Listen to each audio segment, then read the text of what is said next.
नमस्कार, मैं हूं आपके साथ वर्षा शर्मा और नजर डालेंगे उत्तराखंड की खबरों की ओर। खबर देहरादून से है, जहां उत्तराखंड के लिए 2025 की शुरुआत बड़ी सौगात लेकर आ रही है। 28 जनवरी से 14 फरवरी तक राज्य 38वें राष्ट्रीय खेलों की मेजबानी करेगा। यह आयोजन खेलों को बढ़ावा देने के साथ उत्तराखंड की पहचान को भी मजबूत करेगा। शुभारंभ समारोह देहरादून के महाराणा प्रताप स्पोर्ट्स कॉलेज में हुआ, जहाँ जर्सी और लोगों को एंथम लॉन्च भी दिए गए और कार्यक्रम में मुख्यमंत्री पुष्कर सिंह धामी, केंद्रीय राज्य मंत्री और भारतीय ओलंपिक संघ की अध्यक्ष पीटी उषा और खेल मंत्री रेखा आर्य समेत कई प्रमुख हस्तियां शामिल हुई। पीटी उषा ने राज्य सरकार के प्रयासों की सराहना करते हुए कहा कि उत्तराखंड से अधिक मेडल की उम्मीद है।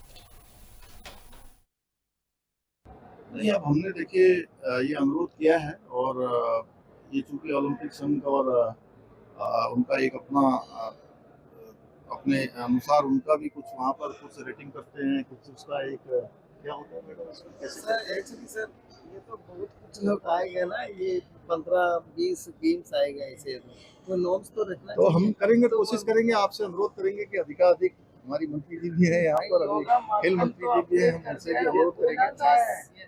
नहीं, अब हमने देखिए ये अनुरोध किया है और ये चूंकि ओलंपिक संघ और उनका एक अपने अनुसार उनका भी कुछ वहाँ पर कुछ रेटिंग करते हैं, कुछ उसका एक क्या होता है मैडम इसमें कैसे सर एक्चुअली सर ये तो बहुत कुछ लोग आएगा ना, ये 15-20 गेम्स आएगा ऐसे तो नॉर्म्स तो रखना तो चाहिए। हम करेंगे, तो कोशिश करेंगे, आपसे अनुरोध करेंगे कि अधिकाधिक हमारी मंत्री जी भी है यहाँ पर, अभी खेल मंत्री जी भी है, हम उनसे भी अनुरोध करेंगे।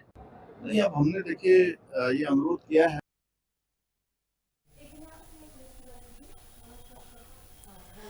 वायरल ऑडियो के पर पूर्व विधायक ठकराल ने भी जांच की मांग और राजनीतिक साजिश का आरोप लगाया। ठकराल ने तहरीर सौंपी और ठकराल की छवि खराब करने की साजिश। और इसके साथ ही खबर उत्तराखंड के रुद्रपुर से है, जहां एक वायरल ऑडियो की जांच की मांग को लेकर पूर्व विधायक राजकुमार ठकराल कोतवाली पहुंचे और कोतवाल मनोज रतूड़ी को तहरीर सौंपी।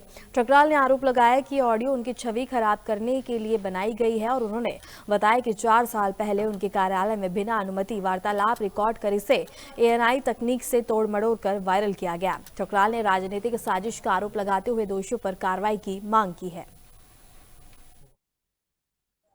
मैं तो जिसने 4.25 साल पहले मेरी ऑडियो बनाई, मेरी आवाज का नमूना लिया और उस आवाज को उसने बेचा नेता को, और नेता ने कूट रचना करके एआई की टेक्निक के द्वारा उसके द्वारा मुझे घेरने का प्रयास किया गया और उसको वायरल किया। जिन लोगों ने वायरल किया वो भी दोषी हैं, जिसने बनाई वो भी दोषी है, और जिसने कूट रचना की, एआई का दुरुपयोग किया।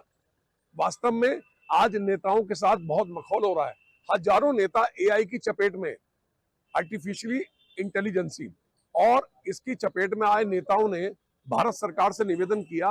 150 सांसदों ने हिंदुस्तान के लोकसभा अध्यक्ष जी को पार्लियामेंट में लिख के दिया। तो सरकार की ओर से परसों अश्वनी वैष्णव जो भारत सरकार के मंत्री हैं, उनके द्वारा यह वक्तव्य दिया गया सरकार के उसमें, सरकार की ओर से, केंद्र सरकार की ओर से। कई नेता इसकी चपेट में है और मैं चाहता हूं एआई से सबको मुक्त कराया जाए। ये तो घिनौना पाप है, कोई भी फंस जाएगा। उधर डीप फैक्ट के माध्यम से किसी की भी वीडियो बनाकर आप उसकी गंदी पिक्चरें बना सकते हैं। ये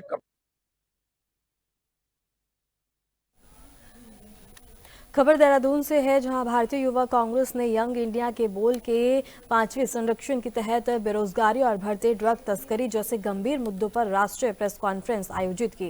प्रदेश मीडिया चेयरमैन देवेश उनियाल ने मोदी सरकार पर 2 करोड़ नौकरियों के वादे में विफल रहने का आरोप लगाया। यह अभियान युवाओं को अपनी आवाज उठाने और सरकार की नीतियों पर सवाल करने के लिए प्रेरित करता है। जो 4 साल की हमारी जर्नी अभी तक इसमें रही है, वो एक बहुत ही, मैं कहूँगा कि बहुत एक फ्रूटफुल जर्नी हम लोगों के लिए रही है। जो भी हमारे कैंडिडेट्स इसमें सेलेक्ट हुए हैं, वो आज काफ़ी अलग अलग जो हमारे भारत में स्टेट्स हैं, सब में जाकर कार्य कर रहे हैं। और एज अ स्पोक्स पर्सन भी उन्होंने पार्टी के लिए अपनी आवाज़ हमेशा बुलंद करी है और जो भी ज्वलनशील मुद्दे रहे हैं उनके खिलाफ बात करके सरकारों को घेरा है और युवाओं की और समाज की हित की बातों को आगे रखा है। तो जैसे कि हम देख ही रहे हैं कि देश में बढ़ती बेरोज़गारी और जो हमारे प्रदेश में और पूरे देश में बढ़ता हुआ नशा है, उसको रोकने के लिए जो हमारे नए नवनियुक्त प्रेसिडेंट हैं श्री उदय भानु चिब जी, उनके द्वारा एक नई मुहिम चलाई गई है, नौकरी दो नशा नहीं। तो उसी के साथ जो हमारा फ्लैगशिप प्रोग्राम है यंग इंडिया के बोल, आज उसके सीज़न 5 का हम यहाँ पर लॉन्च कर रहे हैं। ये पूरे देश भर में इसका जो 5th सीज़न है उसका लॉन्च हो रहा है। ये जो भी हमारे यंग प्रोफेशनल या यंग लीडर्स हैं, जो भी लोग राजनीति में रुचि रखते हैं या पब्लिक स्पीकिंग में रुचि रखते हैं, तो उनके लिए एक ऐसा प्लेटफॉर्म है कि वो अपनी आवाज़ को आगे ले जा सकें और भारतीय युवा कांग्रेस के नेशनल स्पोक्स पर्सन तक बनने की उनकी राह का जो इनिशियल स्टेप है वो यही।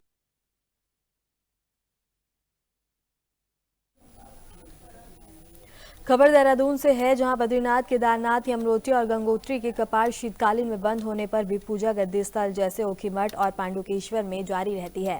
शंकराचार्य ने शीतकालीन चारधाम यात्रा की शुरुआत की थी, जिससे अब उत्तराखंड सरकार भी प्रोत्साहित कर रही है।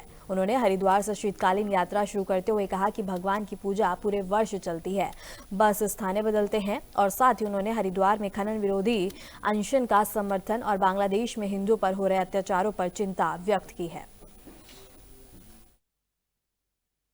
देखिए, क्या कहना चाहें, हमको तो बड़ी आशा थी कि कम से कम बांग्लादेश में जब हिंदुओं पर अत्याचार हो रहा है, तो वैसे हिंदू राष्ट्र नहीं है हम, लेकिन हिंदू बहुल राष्ट्र तो है ही है।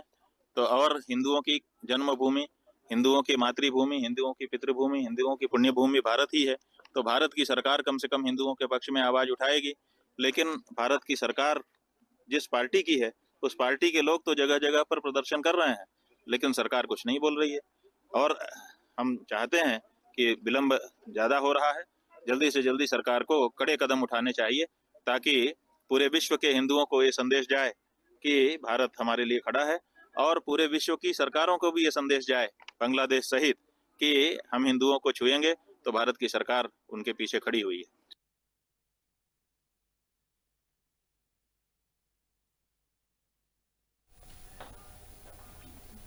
खबर उत्तराखंड के अल्मोड़ा से है, जहां वन विभाग और पुलिस की संयुक्त कार्रवाई में 2 लाख रुपए मूल्य का टिन अवैध लीसा बरामद हुआ। मुखबिर की सूचना पर रानीखेत रामनगर मार्ग पर चेकिंग के दौरान एक ट्रक को रोकने का प्रयास किया गया, लेकिन चालक ने भागने की कोशिश की। वन विभाग ने तुरंत पुलिस को अलर्ट किया। खैराना अल्मोड़ा मार्ग पर ट्रक को रोककर चेकिंग की गई, जिसमें अवैध लीसा बरामद हुआ। रेंज अधिकारी तापस मिश्रा ने बताया कि भारतीय वन अधिनियम के तहत दोषियों पर सख्त कार्रवाई होगी। मैं बताना चाहूँगा कि मुखबिर खास की सूचना पे हमें ऐसा बताया गया था कि लीसे का अवैध अभिवाहन जो है वो रानीखेत वन क्षेत्र के माध्यम से किया जा रहा है। यहाँ से कोई गाड़ी लीसे का अवैध अभियान करते हुए गुजरेगी, तो जिसकी सूचना मिलने पर हमने अपनी रात की गश्त को और बढ़ा दिया, चेकिंग अभियान बढ़ाए। और इसी क्रम में सोनी डाट के पास जैसे कि हमें सूचना थी, उसी के अनुसार एक लीसे का ट्रक आयसर DI 3200 और UP 22 उसका नंबर था 7096, वो हमें मिला संदिग्ध स्थिति में, जिसकी हमने जांच की। और वो जांच करने पर, पूछे जाने पर तेजी से हमारे वाहन को क्षतिग्रस्त करता हुआ रीची की तरफ काफ़ी तेज गति से निकला। मैं बताना चाहूँगा कि मुखबिर खास की सूचना पे हमें ऐसा बताया गया था कि लीसे का अवैध अभिवाहन जो है वो रानीखेत वन क्षेत्र के माध्यम। खबर देहरादून से है, जहां सरकार ने जिला पंचायत और ग्राम पंचायत में प्रशासकों की नियुक्ति की है। जिला पंचायत में अध्यक्ष और ग्राम पंचायत में प्रधान को प्रशासक बनाया गया। कांग्रेस ने इस पर आपत्ति जताई। मुख्य प्रवक्ता गरिमा दसौनी ने सरकार पर दोहरा मापदंड अपनाने का आरोप लगाते हुए पूछा कि जब पंचायतों में जनप्रतिनिधियों को प्रशासक बनाया गया, तो मेयर और अध्यक्षों को क्यों नहीं? सवाल है, कोई गलत बात नहीं है। वो अपने हक मांग रहे हैं, अपना अधिकार मांग रहे हैं। आखिर क्या सोचकर आपने जिला पंचायत अध्यक्षों को प्रशासकों के पद पर बैठाया? और जिस दिन आपने शायद बैठाया होगा, आपको खुद भान नहीं होगा इस बात का कि रायता फैलते फैलते इतना फैल जाएगा। एक तरफ ग्राम प्रधान जो है विरोध करने लगे, दूसरी तरफ ब्लॉक प्रमुख कहने लगे कि हमें भी बनाओ। और अब जब आपने ग्राम प्रधानों को और ब्लॉक प्रमुखों को भी बना दिया, कांग्रेस पार्टी ने भी मुखरता से इस बात का विरोध किया था कि ये अन्याय नहीं चलेगा।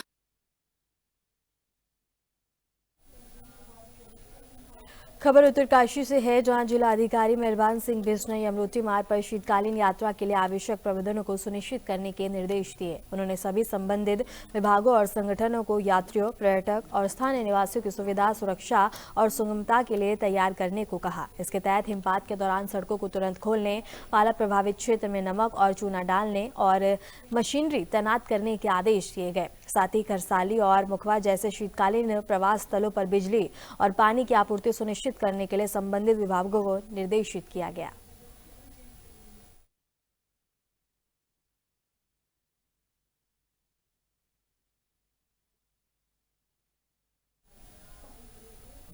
खबर देहरादून से है, जहां प्रदेश में निकाय चुनावों के लिए आरक्षण की स्थिति स्पष्ट होने के बाद दावेदारों की संख्या बढ़ रही है।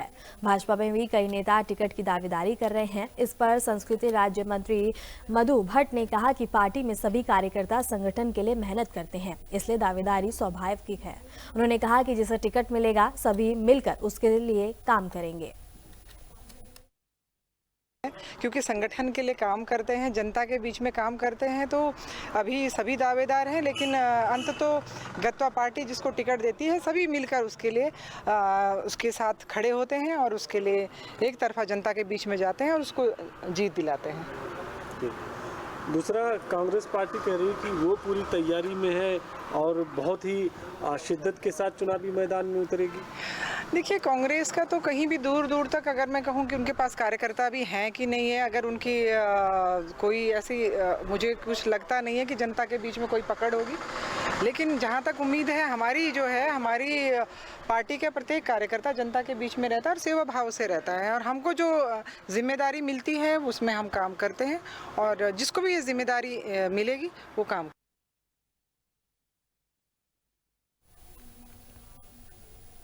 खबर नैनीताल से है, जहां बांग्लादेश में हिंदुओं पर हो रहे अत्याचार के खिलाफ नैनीताल जिले के रामनगर में सर्व हिंदू समाज ने आक्रोश रैली निकाली। लखनपुर प्राइमरी स्कूल से शुरू होकर मुख्य मार्गों से गुजरे इस रैली में हजारों लोगों ने भाग लिया। वक्ताओं ने कहा कि बांग्लादेश में हिंदुओं पर लगातार हमले हो रहे हैं। 51% मंदिरों पर पूजा के दौरान हमले होते हैं और पीड़ित न्याय के लिए भटक रहे हैं। उन्होंने अंतर्राष्ट्रीय मंचों पर इस मुद्दे को उठाने और सरकार से ठोस कार्रवाई की मांग की। वहीं महिलाओं ने कहा कि हिंदुओं को एकजुट होकर इस अत्याचार का विरोध करना होगा। जैसा आपने देखा कि बांग्लादेश में इस समय हिंदुओं पर इतना अत्याचार हुआ है, इस्कॉन से जुड़े हुए हमारे श्री प्रभु जी को जेल के अंदर डाल दिया गया और जमानत तक पर उनकी सुनवाई नहीं हो रही है। इस तरह हिंदू त्रस्त है, मतलब उसकी कोई सुनवाई के अलावा उनके ऊपर माताओं बहनों के ऊपर अत्याचार किए जा रहे हैं, लगातार उनको प्रताड़ित किया जा रहा है। ऐसा किया जा रहा था कि वो देश छोड़कर भाग जाए। उसके विरोध में यहाँ पर ये रैली निकाली जा रही है और सभी हिंदुओं के बीच में बहुत आक्रोश है। लोग चाहते हैं कि उनकी वहाँ सुरक्षा की जाए और हमारी सरकार से मांग करते हैं कि हिंदुओं को सुरक्षा देने का काम करे। मैं विश्व हिंदू परिषद की प्रखंड उपाध्यक्ष कल्पना वर्मा हूँ और यहाँ पे जो आज ये रैली का आयोजन किया गया है, जो हमारे बांग्लादेश में इतने हिंदुओं पे अत्याचार हो रहे हैं, उस विषय को लेकर आज यहाँ पे एक रैली रखी गई है, इससे कि हमारे हिंदू लोगों में एक एकता नहीं है।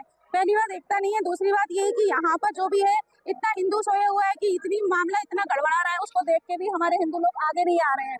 अभी यहाँ पे कोई मोहम्मदन की बात होती है, उनका कोई जलसा जुलूस होता है तो यहाँ पे बहुत सारी लाखों की संख्या में भीड़ इकट्ठी हो जाती है, उसको देख के भी हमारे हिंदू लोग आगे नहीं आ रहे हैं। मामला बस यही है कि अपने हिंदू लोगों को जगाने के लिए आज ये रैली का आयोजन किया गया है। यहाँ पे मैं विश्व हिंदू परिषद की प्रखंड उपाध्यक्ष कल्पना वर्मा हूँ और यहाँ पे जो आज ये रैली का आयोजन किया गया है, जो हमारे बांग्लादेश में इतने हिंदुओं पे अत्याचार हो रहे हैं, उस विषय को लेकर आज यहाँ पे एक रैली रखी गई है, इससे कि हमारे हिंदू लोगों में एक एकता नहीं है।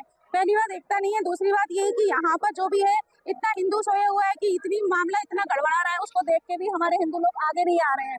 अभी यहाँ पे कोई मोहम्मदन की बात होती है, उनका कोई जलसा जुलूस होता है तो यहाँ पे बहुत सारी लाखों की संख्या में भीड़ इकट्ठी हो जाती है, उसको देख के भी हमारे हिंदू लोग आगे नहीं आ रहे हैं। मामला बस यही है कि अपने हिंदू लोगों को जगाने के लिए आज ये रैली का आयोजन किया गया है। यहाँ पे मैं विश्व हिंदू परिषद की प्रखंड उपाध्यक्ष कल्पना वर्मा हूँ।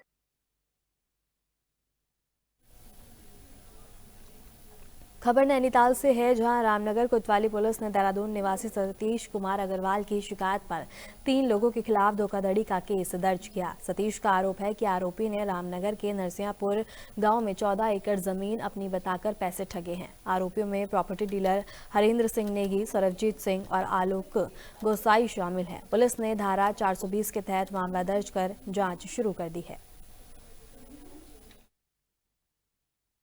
कि देहरादून निवासी सतीश अग्रवाल जी ने एक एप्लीकेशन दी है, जिसमें उनके द्वारा बताया गया है कि नरसिंहपुर हमारे क्षेत्र में पड़ता है, उसमें 14 एकड़ जमीन को दिखाकर अपनी बताकर 3 अभियुक्तों ने जो है उनसे 1,50,00,000 रुपए लगभग ले लिए हैं।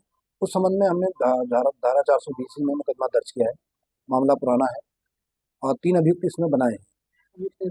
3 अभियुक्त हैं इसमें, हरिंदर है, सरबजीत है और आलोक है। ये तीनों रामनगर क्षेत्र के रहने वाले हैं।